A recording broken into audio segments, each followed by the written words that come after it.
تو اللہ کا ذکر کرو، کیسے؟ جیسے اللہ کے نبی نے کیا، اجتماعی ذکر، حلقے بنا کر ذکر، بتیاں بجھا کر ذکر، اور نئے نئے طریقے ایجاد کر کے ذکر، کوئی اس کی حیثیت نہیں۔ عمل بہت بڑا ہے، اذکرونی اذکرکم، تم میرا ذکر کرو میں تمہارا ذکر کروں گا۔ کوئی اس سے بڑی فضیلت ہو سکتی؟ تم میرا ذکر کرو میں تمہارا ذکر کروں گا۔ اور حدیث میں اس کی وضاحت ہے، من ذکرنی فی نفسہ ذکرتہ فی نفسی ومن ذکرنی فی ملأ ذکرتہ فی ملأ خیر من ملئہ۔ جو بندہ مجھے تنہائی میں یاد کرے گا اپنے نفس میں بھی اس کو تنہائی میں یاد کروں اپنے نفس میں، اور جو بندہ لوگوں کے بیچ بیٹھ کے مجھے یاد کرے گا میں اس کو فرشتوں کی جماعت میں یاد کروں گا۔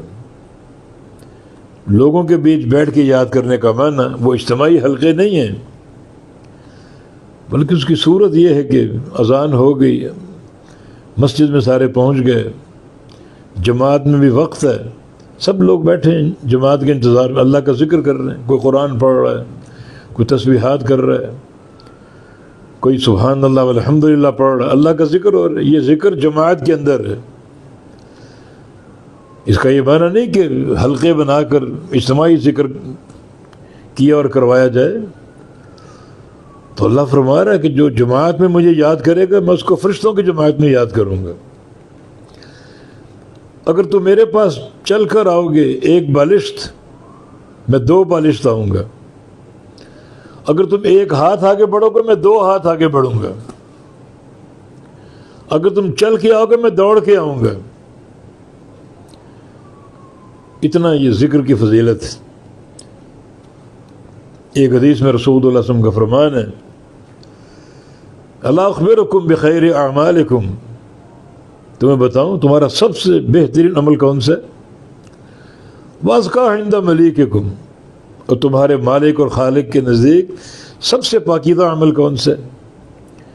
وخیر لکم من ان تنفقوا الذهب والفضة، اور وہ بہتر ہے تمہارے لیے اس چیز سے بھی کہ تم دن رات چاندی اور سونا خرچ کرو۔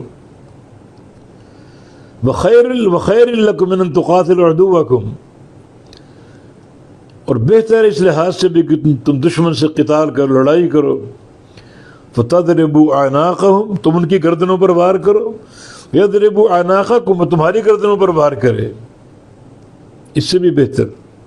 اور وہ کیا؟ ذکر اللہ، وہ اللہ کا ذکر۔ تو یہ ذکر کثیر کرو، اس کی کوئی حد نہیں ہے اور کوئی اس میں شرائط بھی نہیں ہے۔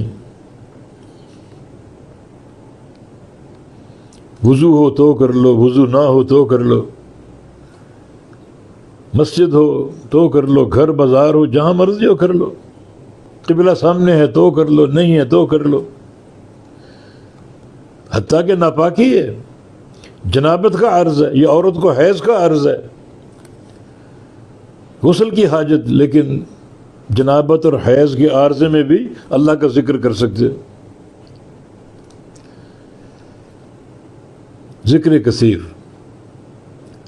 اور امام قتادہ کا قول ہے وہ ذکر کثیر کیا ہے؟ یعنی کثرت سے سبحان اللہ کہو، الحمدللہ کہو، لا الہ الا اللہ کہو، اور اللہ اکبر کہو، اور ساتھ لا حول ولا قوت الا باللہ العلی العظیم۔ یہ 5 کلمات ہو گئے، کثرت سے پڑھو۔ یہ اس میں پوری دین ہے، پوری توحید ہے، اس میں پوری توحید ان 5 کلمات میں موجود ہے۔ ساتھ اگر فہم شامل ہو جائے تو کیا ہی کہنا، ان کلمات کے معنی معلوم ہو، ان کلمات کے اندر جو علم ہے وہ بندے کے سامنے ہو، تو کیا کہنا پھر اس ذکر کا۔